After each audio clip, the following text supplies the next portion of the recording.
Welcome to the Behold podcast. We're so glad you joined us today. Today, Craig and I are talking about high places and holidays, something you might want to listen out of the kiddos' earshot in case we spoil things for you. But give us a listen and then think and pray about how God wants you to celebrate Him, celebrate the holidays, and really keep your eyes on the main things. As you're listening, take some time to share the podcast, subscribe, rate us on Apple Podcasts. That helps other people hear all about Behold Podcasts. Let's listen in. Hey, Craig. How you doing, Beth? Great. You ready for Christmas? I am. I am ready because... Yeah. And you're experiencing this for the first time. Sort of, yeah. This is our off Christmas. Yes. And so our son, daughter-in-law, and their kids are off to Minnesota, and they are having a white Christmas. Uh-huh. And so Debbie and Lois, my mother-in-law, it'll be just us three. Mm-hmm. And we just accept it. That's the rhythm of our life. Right. It's fine. Right. But you know what? There are some positives. Okay. Because in the off year, we don't buy gifts. Not even for each other. Not even for each other. Not for the grandkids, not for anyone. Okay. We don't buy gifts. And we found out that we could actually, in the old days, walk down the corridor of a mall and not be stressed. Because we weren't looking for that buy. We weren't looking for that thing that they're sold out. The Tickle Me Elmo or whatever. And so all we do is Debbie, she makes her amazing pecan rolls on Christmas Day. And maybe we might go to a movie, something like that. Yeah. Now, what about you, though? Well, this year... It's a new kind of year for you. It is a new year. So our youngest daughter will be home. Our two older girls are staying in their homes, not traveling this year. So that'll be totally different. And so I don't know what we're going to do. It's going to be different. Yeah. It's going to be fun because we've decided that just because some of our family isn't here doesn't mean those that are here don't get to have fun. Right, yeah. And you know me and Christmas. And so we're just going to roll with it and have a good time. Although I did make some changes. Oh, like what? Well, Christmas Eve, everyone gets a new pair of pajamas that match each other. Yawn. And a Christmas ornament that Double yawn. has to do with their year. No, this is good. It's special. You did that and fun. for the girls. You did that every year at Christmas Eve, right? Yes, and I still am to some degree. But if you're not going to be at my house, you don't get matching pajamas. Because why? Okay, hang on here. Memo to me. And I'm not stuffing your stocking if you're not at my house. All right, fine. So whatever. But I'm still doing gifts. Yeah. We haven't decided no gifts on off Well, knowing years, you, and you alluded to that a little bit. Knowing you, it will be a season of joy for Bruce and for your daughter and for you. Yeah, I hope so. Yeah, it will That's be. the plan. It will be. That's yeah. the plan. Yeah. I'm choosing my attitude. Very good. Very good. I heard that from somebody I know. Yeah. You. Yeah. So we wanted to talk a little bit about something that's coming up at Arcade Church. We are, in fact, Yes. you and I, along with some other staff people and some elders, are going to be sponsoring and putting on a conference February 9th and 10th. And so we're telling you now, we're not asking you to sign up yet, but just maybe save the date. It's a Friday night and a Saturday. We are very excited about a direction that, Lord willing, will be going at Arcade Church that pursues the fullness of Christ in a very aggressive and a very deliberate way. It's called E4. It stands for Ephesians 4, and practicing the presence of Jesus. And so you'll be hearing some more announcements of it. If you live out of the area, I would recommend you come into the area to this conference. I think it's worth it. I think it's going to be great if you can bring your ministry team or your gather group or your community group, whatever you do, and then take this back to your home church. I think it would be very helpful for them as well. We're excited about it. We'd love to have you. Yeah, we'd love to have you. And that's February 9th and 10th, E4, Practicing the Presence of Jesus. You'll hear more about it in future podcasts and also, other things too. Yeah. So today we're going to talk about some holidays. We are. And so if you have little ears listening, you might just want to hit pause and listen when they're not around. Yeah. Before you let them listen. Just because we don't want to to ruin anything, We any don't want to special cause traditions. revolution in the home. Right. We don't want that to happen. We don't want a problem. No. But first of all, we want to make sure we communicate that we believe deeply that 100% of our lives are to be dedicated to following the God of the Bible. Yeah. And we reflect on that through Deuteronomy 6. We talk about this a lot in family ministries. Basically, Well, you guys talk about a lot in family ministries. Yes, especially for family dedication, because if you're leading your family and you want to lead them towards Jesus, hey, here's some ideas. Talk about him as you're going about your day, whether you're driving to school or driving to daycare, whether you are sitting around the dinner table or it's bath time or bedtime or, you're on a walk. Talk about Jesus. Talk about the Word of God. Establish rhythms of where that's just a normal part of your life. Well, and I think that's the impetus of Deuteronomy 6, right? I mean, the children of Israel, they've come out of Egypt. Right. They're a people, but they're not a people. Yeah. They don't know who they are. Yeah. They're just learning about this incredible God that's performed all kinds of miracles, and they've had a front row seat to those. They've experienced His deliverance, but God also recognizes that future generations are going to be coming. Yeah. They're going to have children. Their children are going to have children's children, and to pass along those teachings, through Moses, He gives this Shema, this Deuteronomy 6. That is so powerful. Do you have it in front of you? Yeah, it says, "Hear, O Israel, the Lord our God, the Lord is one. You shall love the Lord your God with all your heart and with all your soul and with all your might. And these words that I command you today shall be on your heart. You shall teach them diligently to your children, and shall talk of them when you sit in your house, and when you walk by the way, and when you lie down, and when you rise. You shall bind them as a sign on your hand, and they shall be as frontlets between your eyes. You shall write them on the doorposts of your house and on your gates." Those are everywhere. Everywhere. What did we miss? Nothing. And the thing is, and this is kind of a critique of our own culture. And I really don't mean to be rude, but I feel like I can't give you headline. I can't give you anyone that I've talked to. Probably my own heart is that we take the Christian life and we have this minimalist view of it. We almost ask the question every day, what is the least that I can do to remain Christian? What is the least that I can do? How many times do I really have to come to church to be a practicing Christian? Kind of thing. We begin to ask ourselves those questions. What can I get away with? Right.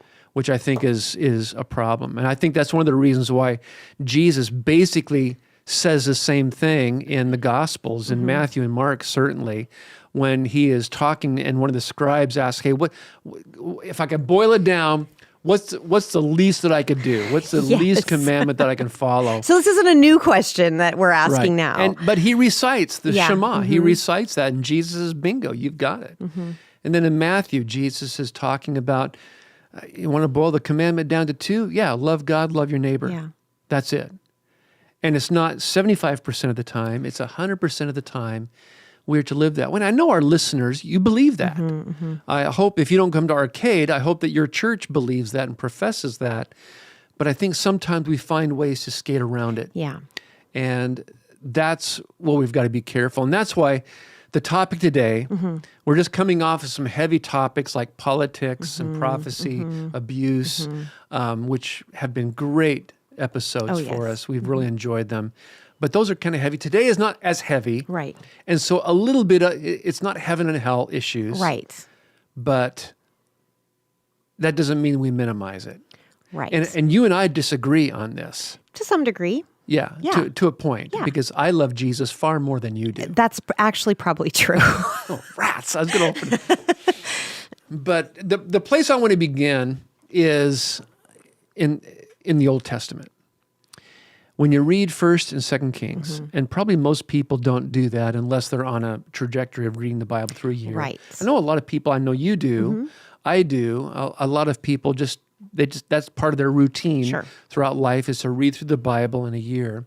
And you come to 1st and 2nd Kings, and they're good reads. It's an easy read, it's historical stuff. Sometimes it can be confusing if you're talking about Israel or Judah or vice versa. But the bottom line is, by the time 1st and 2nd Kings comes along, the kingdom has split into north and south. Right. North is Israel, 10 tribes. South is Judah, 2 tribes. And the north has their set of kings. The south has their set of kings. How many good kings were in the northern? 0. Yeah. No good king was in the north. And they had 10 tribes, like they had more people to choose from. More people to choose from. And they had kings, but there were no good kings in the northern part. In the southern part, most of the kings were evil as well, but there were about 8 or 9, depending on how you count, good kings. And what I mean by good kings is kings that returned the people back to the law of God, back to God. And what's interesting is you'd think, yes, that's great, that's wonderful. But inserted in almost every one of those kings it says, and so followed the Lord, but he did not remove the high places. What were the high places? The high places were the places where pagan worship was fostered by the evil kings. Okay. They formed these high places where you could get closer to the supernatural, to the deity. And they almost like a temple type of probably place? a temple, probably more of an altar. Okay. Because sacrifice, child sacrifice, animal sacrifices, very sexually oriented, sexually driven. Those high places were there during the pagan kings, the evil kings? The evil kings. But then when the good kings came along to follow the Lord, it said often they didn't remove those. Right. And that was a problem. Was it kind of like a wink and a nod, like, Exactly. we're going to follow the Lord? We'll just pretend those things listen, aren't there. we're following the Lord, but what we're doing up there, it's harmless because we know who our real God is. Yeah. And are we doing that today? That's my question. Okay. Are we saying, I follow 100% the God of the Bible, the God of grace, the God of redemption.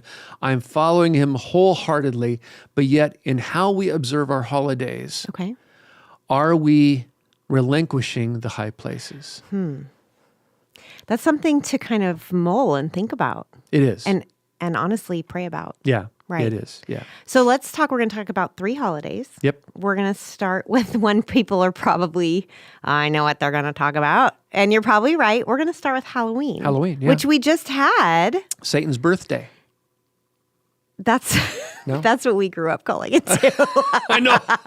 Probably every pastor growing up, even in your generation, certainly in mine, Satan's birthday. That's right. We don't celebrate Satan's birthday. No, we don't. Okay, so let's talk about the history of Halloween. Tell us a little bit about the history of Halloween. Well, the history of Halloween it's got pagan origin.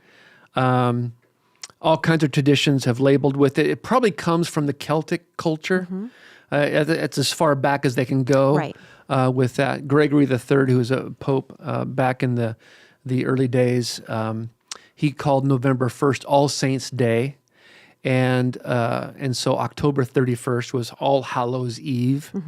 That's when the dead would come out, and they would have all kinds of different rituals, that kind of stuff. Where we get pumpkin carving, for example. At first, it started probably with turnips, and it was all about a guy by the name of Stingy Jack. Stingy Jack. Who wouldn't want to hang out with a guy named Stingy Jack? Stingy Jack was a guy who made the deal with the devil that he would follow Satan as long as he didn't go to hell. Okay. And so it turns out that he dies and he goes to heaven, but heaven rejects him. And so Stingy Jack goes to hell. And hell back then was walking the earth as a ghost forever. And so jack-o'-lanterns were formed to either guide Stingy Jack or to ward him off, either one, depending on what you do. And that's where jack-o'-lanterns come from. Harmless pumpkin carving. Not a big deal, right? Right. But they're always made scary. And the reason why they're made scary is because to scare Stingy Jack. Now, most parents, when they do that, they're not thinking of Stingy Jack. No, I mean, this is the first time I've heard of Stingy Jack. Yeah. But also, witches are highly connected. Yes. To Halloween too. Yeah. It's literally a dark time of year. Yeah. It feels like the sun goes down at like 3 p.m. You and mean in some physically places, so. yes, Right. it is dark, right? Yeah. It's like once we turn the clocks back, we're all like, is it midnight? Oh no, it's 4:30 p.m., you know? But also, it's said that witches can communicate with the dead. Yeah. And so All Hallows Eve, Yeah. if that's that time of year, then you can see the connection there. Yeah. So And once again, I don't know of any families that observe that stuff. Right. Literally, Right. not one. Right, you're going to Target and you're buying your kid a Captain America costume Right. and a bag or a bucket to go around to the neighbors. You're not going, let's be witches and Yeah. summon the dead and Yeah. scare off Stingy Jack. Yeah, and no one's going to hell for trick-or-treating. Right. We love trick-or-treaters to come to our house, especially arcade kids. Yep. We love it when they come to our house Yep. to trick-or-treat. But it's a way to get to know your neighbors, Yeah. Halloween is, and things. But here's the thing. As Christian parents, we work very, very hard. We'll talk about Easter and Christmas here in a minute. Hopefully, we work very hard to make sure that our children understand the true meaning of Christmas, the true meaning of Easter. And we get that really, a tradition in the Jewish practice on the Passover Right. is the youngest member at the Passover meal. It's their assignment to ask, why are we doing this? And it's the assignment of the oldest member in the family to answer and tell the story of the Exodus and the Passover. And we can't do that with our children when it comes to Halloween. So we've got to be careful about that. Has this become kind of a high place? Right. Like for us, I don't know how it was with your girls, but for us, we wouldn't allow Scott to dress up in anything that was connected to the dead. Right. Anything that was connected to witches or to warlocks or to vampire, anything wicked like that. We didn't make him dress up in Bible characters, but we had he would wear a costume Right. and he would go around and trick or treat. Right. And so I think what I'm saying, and I think you would agree with, this is where we would agree, is we got to watch that. Yes. We've gotta be be careful. aware. Be Keep aware. your eyes open. Yeah. Yeah. Because Don't wink and nod at evil. yes, because Satan's superpower is deception. Right. And in our culture, the best way for us to be deceived is not for him to appear in horns and forked tail and a Right. pitchfork, but rather to come to us as an angel of light, to come to us in innocence, in fun. Because I can hear family, it's just fun. That's all it is, just fun. Right. That's what the high places were. Right. The high places were loved, but they weren't of God. Right. And as a result, these good kings, they hurt the kingdom because they allowed these high places to go. And so his Halloween is this a high place that we need to be careful of. I recognize that some parents, they don't observe Halloween. Right. They turn the lights off and they don't do, that's fine. Right. I understand Right. that. We're not saying that. This is like a matter of conscience. Yeah, it really is. Pray about it. What does God want your family to do? Yeah. How do you celebrate? Do you not? Do you participate in some aspects of October 31st or not? I know. Oh, don't say it. I know you're what all. No, listen, Beth, this is a great idea. Listen, for trick or treating, because Halloween's already passed, for trick or treating next year, just hand out gospel tracts. Oh my gosh. We got a comment from Shelby over there. Oh. Craig, you're joking, right? Please tell Shelby everyone. used profanity in the background. You're not being serious. I am not being serious. You No. can hand out No. a gospel tract, but please have like a full-size candy Have it bar wrapped with in a it, Butterfinger. Right? Yeah. Yeah. Don't think raisins and Oh. a gospel tract are going to do what you think they're doing. That is sin, to hand out raisins on Halloween. Yeah. But hopefully you understand the spirit of that. I think your point is a good one that I hadn't thought of. It really is a matter of conscience. But if we are to live according to Deuteronomy 6, according to Mark 12, Right. according to Matthew 20, then that means that Jesus in our homes is everywhere. Yep. It's everywhere. Okay, let's move on Yep, to Easter. Okay. Easters. I'm sorry. I love the movie Nacho Libre, and so Really? I love it. It is so hilarious. See, I watched it with a bunch of college guys. Yes. My son was one of them. It was years ago when it first came out. And I sat there in the theater, didn't get it. And these guys were just yucking it up. But we get in the car, I think we went out for burgers and shakes afterwards, and they began to recite the lines. I was crying. Yeah. I was laughing so hard. I was laughing at them, not Jack Black. Right. Because what he's doing. I probably need to watch it again. You do. It's clever. Yeah. And they say Easters. And so we're talking about Easters. Anyway, we might want to cut that. So glad you're back, That's Beth. the Yeah, dork, yeah, in case you were wondering. yeah. In case there was any doubt, here we are. So Easter, let's talk about that. What are the origins of Easter? Well, again, are there high places involved in Easter that we entertain, that we look forward to, that we love, but they're high places because they detract from, in this case, the resurrection of Jesus Christ. Okay. And so history's kind of fuzzy. Yeah. On this, but there appears to have been a goddess Astarte or Astore that was the goddess of springtime and fertility. Which is spelled really close to Easter. Yes, yeah. Like the spelling of this goddess's it's a derivative name of is, Easter. Yes. And so that's where we get the bunnies and the chicks and the eggs. I mean, how in the world do you have bunnies and eggs together? Right. Except that those are both signs of fertility. Yes. And those are dominant things within our culture. And to the point where in our culture, that's all Easter is. Yeah. There is nary a nod to the resurrection of Jesus. You might get lucky if you see a cross chocolate at Rayleigh's, you know. Yeah. But no, there's everything or anything you might want in the shape of a bunny or an egg or a chick. Yeah. You can find it. And so that's if that's the origin of Easter, that can become a high place. And when we make the Easter bunny and eggs a dominant view of Easter, can our children make the connection between make-believe and reality?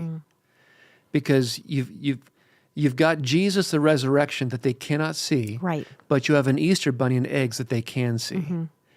And so, not that they're going to believe in the Easter bunny, but I think sometimes parents do say, hey, the Easter bunny's real. Right. It's hopefully the kids are out of the room. It's not. Right. I'll tell you about Santa here in a second. But we've just got to be careful about that. Is that a high place in our homes where we make the Easter bunny and eggs a dominant view? But point of interest, historically, it may be that hunting Easter eggs is a Christian practice. Right. That it was to typify the women going to the tomb and looking for Jesus. And so they used a pagan holiday of eggs, hiding the eggs and looking for them as, let's go look for Jesus. And then the cracked open egg would be the tomb that was opened. Right. And so there were attempts by Christian parents to take a pagan holiday and Christianize it a little bit. Which we're so good at. Which we are so good at, yes. And so what we can do now with hunting for Easter eggs is just put verses in the Easter eggs. No? You don't do this to your grandkids, do you? No. Okay, so... But I was, trying to sound super spiritual. To Christianize everything. Christianize everything. But also, like, I'm thinking back to, when my kids were little, we didn't celebrate Halloween at all. It was how I was raised, and I just hadn't really given it personal thought, so that's what we did as family. And, you'd go to the store, and people would say, Happy Halloween, and my girls would look at me. They didn't know how to respond. Or someone would hand them, a pencil with jack-o'-lanterns on it. And so it was a matter of teaching them how to be kind and polite and saying, oh, thank you, or what are you dressing up as, or... Instead of being like, we don't celebrate Halloween, you can. Yeah. And so I think as Christians, we have to be careful if your brother or sister in Christ does the Easter bunny and eggs and Halloween, and you don't sit in a seat of judgment and decide that you're a better Christian than they are. You don't get to cast judgment on them because of a matter of conscience. Yeah, it's a great point, Beth, because self-righteousness is probably the worst thing that a Christian can do. And we tend to do that, especially when we see someone that's living less than we think what they should be living, or less than what we are. Right, we can adapt a self-righteous view. So that is such a good point. And that can be a problem. Yeah. That really can be. And and we're not bringing this up to do that. No, not at all. We're just saying, is it possible that there are high places in your home that are there under the auspices of being fun and entertaining and innocent, right. when in reality, those are there by a very deceptive enemy that wants to draw our attention away, in this case, from the resurrection of Jesus Christ.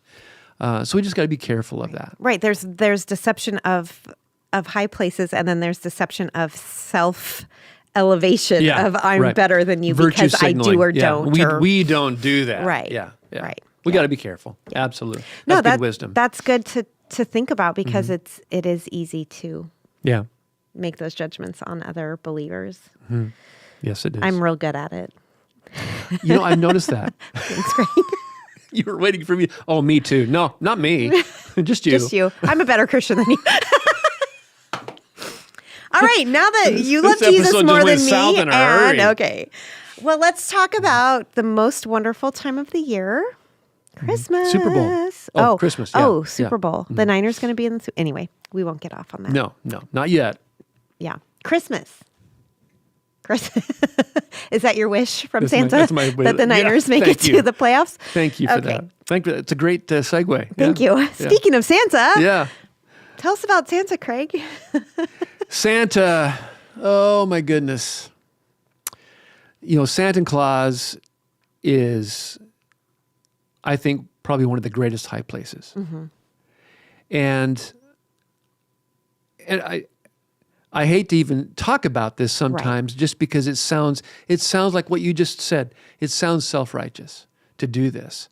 But is it possible that our emphasis on Santa is a high place, in the sense that he's fun, he's jolly, you put out milk and cookies for him, he brings gifts. You can go to the mall and see him. Yeah, you can go to the mall and see him. And so our culture makes it very, very easy for us to take our attention on God in the flesh, Jesus, away to a Christmas clown that we can be able to touch and feel and hear, sit on his lap, who loves us, who does everything for us, who comes in the night and gives us these wonderful gifts. Is it possible that has become the ultimate of high places for us? And once again, I don't think either one of us are advocating you need to extract Santa from your house. Yeah, don't you dare hang that Santa ornament you've had since you're 4 years old on your Christmas tree. Shelf on the elf. Now that elf on a shelf. That's creepy. That's a different story. That's so creepy. That is creepy. That is just creepy. There's also, Snoop Dogg, the rapper. There's Snoop on a stoop. You can buy a Snoop Dogg doll. Snoop on a stoop. Uh-huh. There's Mensch on a bench if you celebrate Hanukkah. And recently I've seen one that's like, it's Christian-y, of course, and it's like Shepherd on the Watch. So there's a shepherd doll. I've heard of Mensch on a bench. I have not heard of the others. Yeah. Okay, Shepherd on the Watch. Yeah. Again, creepy. Yeah, what is this shepherd doing in your house? It is. But again, and this may be moms and dads where you actually tell the actual story of St. Nicholas, because it's an incredible story. Yeah. You can Google it. There's all kinds of articles on it. I'm sure Wikipedia even has something about this incredible individual called St. Nicholas and what he did. And so the present day Santa Claus comes from him. But the thing that I struggle with Santa Claus is so much of what he does is exact opposition to the gospel of grace. Yeah, I want to talk about that a little more, because Santa sees you like Jesus sees you, right? Mm-hmm. He knows if you're good or bad, if you're sleeping or awake, like Jesus does. But then if you've been naughty, he doesn't give you a gift. No. But if you've been nice, he does. Yeah. But the gospel, Jesus sees you, he knows you. He knows that you're naughty, right? Yeah. And yet he still gives the gift of his life to us in the midst of our sin, in the midst of our naughtiness, which is the exact opposite of what Santa does. Mm-hmm. Mm-hmm. And so that's what can happen is, once again, is because children have a very difficult time deciphering reality from make-believe. And I think parents, it's imperative that you make sure that the children know that Santa is make-believe. And that's why you gave the warning at the first of the show, is the Easter Bunny is make-believe. Jesus is not make-believe. Right. He is true. He is right. And so when we do things that are tangible for Santa, what do we do for Jesus that's tangible? Because we don't see him. We might see a nativity scene, right? But that's the extent of it. Yeah. But that little baby isn't bringing us gifts on Christmas Eve. Yeah. And Santa is. And that's what makes it so difficult. Is it possible that there's this high place in your home called Santa that seems so innocent and so nice and so gentle, but does that deception detract from the reality of Jesus Christ? That's the issue. Yeah. And as we said from the beginning, we want to live our lives 100% devoted to the Lord. Yes. Right? We know Jesus died. I mean, when you think about the sacrifice of Jesus, when you think about the God who loves us, I'd be willing to give up an Easter bunny or a Santa or and we're not saying these holidays need to be sit around and be very serious and only read your Bible and don't have any fun. And we're not saying that at all. No, like quite the opposite. It is exactly the opposite, because around Easter, with the resurrection of Jesus Christ, somberness was out the door. Yeah. There was nothing but joy and awe. Yeah. And worship. Yeah. The same with Christmas. Yeah. Angels singing, shepherds worshiping. Yep. And so by no means are we saying take the fun out of your holidays. Right. But go ahead and hunt for Easter eggs. Right. Go ahead and get the Cadbury's rabbit chocolate, whatever it's called. Cadbury bunny, that's it, yeah. Go ahead and get those things. Go ahead and have stockings on the fireplace. We do. Yep. We enjoy that. It's fun. It's enjoyable. Yeah. But Lord willing, there is never a question as to what the true meaning of Easter is, what the true meaning of Christmas is. Yeah. And don't rely just on the church to do that. That has to happen in the home. It has to. I mean, if your kids are coming to church, we get them for an hour, maybe 2 hours a week. Yeah. And you get them much more. You have so much more influence. You're their parent. They love you. They look up to you. They'll listen to you. So. And the truth is, that is even more important now. Deuteronomy 6, Mark 12 are more important now than they ever have been in your generation or even in mine. Right. Because the culture is successfully discipling our children to not even give a nod to Jesus. Right. Our children in public schools, I'm guessing they don't sing Silent Night or Away in a Manger, Joy to the World. Right. They're not singing those songs. Right. We grew up singing those songs in public. I went to public school. We sang all of those songs in public school. We sang the Hallelujah chorus in public school. Wow. And that is completely out the door, especially in California. Yeah.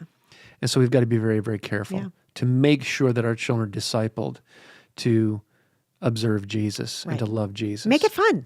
Make it fun. Make it fun. Yeah. Well, speaking of that, we've collected some Advent resources for our families.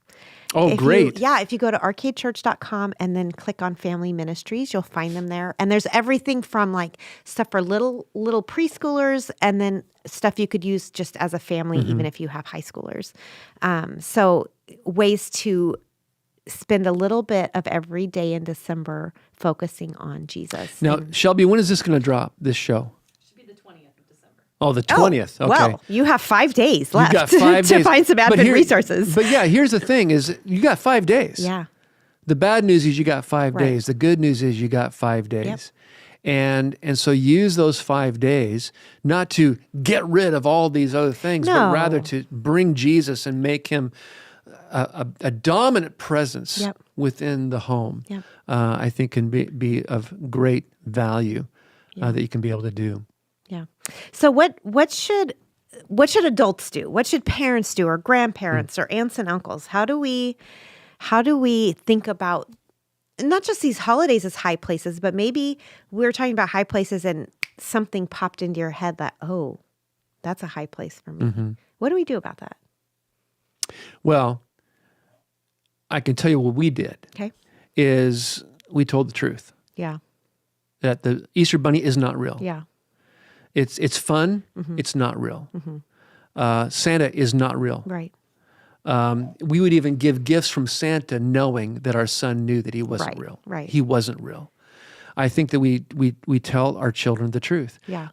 I got into deep doo-doo, let me tell you, in a previous church when I think from the pulpit I mentioned Santa and what I thought, unfiltered, which was a mistake on my part. It was not loving. But I mentioned parents don't lie to your children about Santa or something like that. And I mean, I had parents at my door very upset that their pastor would call them liars, even though they were telling their children the lie that Santa is real and that he's looking and he's watching. Yeah. And they didn't see the connection with that. But I've hopefully gotten a little wiser. So I have to tell you, we do Easter baskets and we have stockings, but it's not about the Easter bunny or Santa. It's just part of our fun holiday. Yeah. But I always played the Tooth Fairy. Like that was the one make-believe thing. I was kind of hoping your 6'5" husband would play the Tooth Fairy. Like the Put Rock. little wings on, see Bruce fluttering about. No fluttering. I would pay big money to see that. Yeah, that ain't happening. But anyway, so, I was the Tooth Fairy. I would make sure I snuck in and stuck the money under their pillow. Our Tooth Fairy was always late, though. It took her a couple days. Anyway, my youngest daughter, Sarah, very intuitive child, hasn't lost a single tooth yet. She just looks at me one day and she's like, Mom, you're the Tooth Fairy, aren't you? Dang it. The one silly fun thing. I had the one thing. This one thing. And I couldn't lie. Yeah. I'm the Tooth Fairy. Yeah. Am I still going to get money if I lose a tooth? Yes, you'll still get money. Probably more now. Anyway, but that was... Well, those I think tell the truth, make Jesus conspicuous. Don't assume. Tell the truth about evil too. Yes. Because we talked about how Easter and Christmas and Santa and the Easter Bunny have a fun side to them. And Halloween, there is an evil side to Halloween. Yeah. There is evil in the world. Satan is real. Yeah. And so I think we have to acknowledge that when we're telling the truth to our children too. Absolutely. Good point. And that's why, it's Behold Podcast. Yeah. And so we want to just behold and take a moment to think about Christmas. It's 5 days away. Hopefully the hecticness of the holiday isn't in your home, that you guys can actually breathe and enjoy. But I'm just thinking of, as you and I were talking before the show started, Galatians chapter 4. Yeah, you want me to read it? Yeah, would you? I have verses 4 through 7. But when the fullness of time had come, God sent forth his Son, born of a woman, born under the law, to redeem those who were under the law, so that we might receive adoption as sons. And because you are sons, God has sent the Spirit of his Son into our hearts, crying, Abba, Father. So you are no longer a slave, but a son. And if a son, then an heir through God. I love that. That's beautiful. Because Christ came, we are no longer slaves. We are sons and daughters of the Most High God. And that is the message of Christmas. That's the message of Easter. That's the message of Tuesday, of Wednesday, of Thursday. And so once again, I mean, this has been kind of a Behold Podcast light. Yes, we hope it has been. Yes. Anyway, if you're mad at us, then go ahead and contact Shelby. She will be more than happy to address your criticisms. Behold at arcadechurch.com. Right. But you know what? If you have certain ways that you observe the holiday that brings Jesus to the forefront of your home, we would love to know that. And we will use those probably next year.